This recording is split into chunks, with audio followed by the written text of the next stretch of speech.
All right, Delaney, a little milder this morning than yesterday morning. Maybe we can creep up into average zone eventually. You were showing earlier that we're nowhere near average. We've been either above it or below it.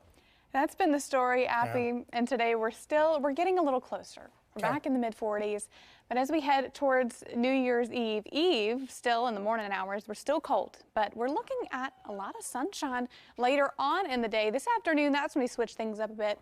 Clouds back in the picture, and this evening, a couple of flurries flying later on. Now, what we are seeing outside right now, it is still cold. There are temperatures 20s and teens area wide.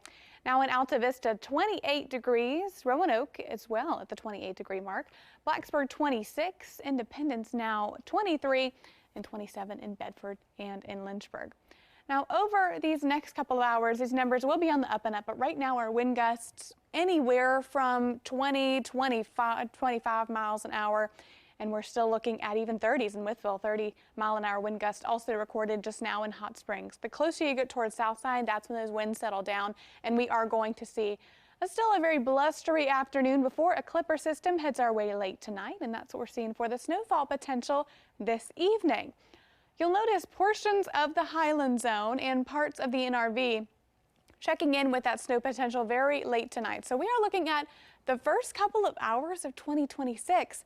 Could see some flakes flying later on tonight.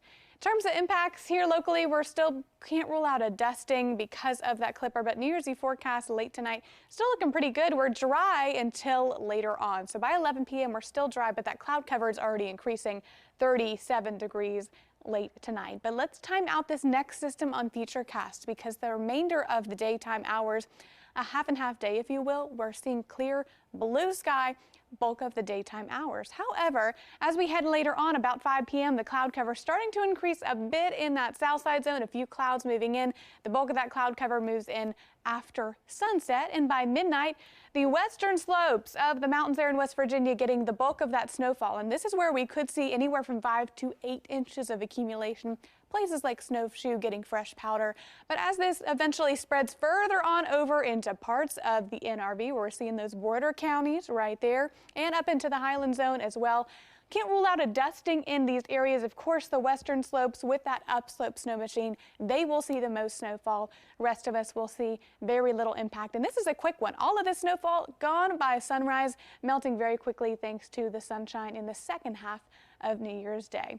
High temperatures today back in the mid and upper 40s, anywhere from 1 to 5 degrees below average. 7-day back in the 40s and 50s for the next week. Looking at rainfall resuming isolated on Friday.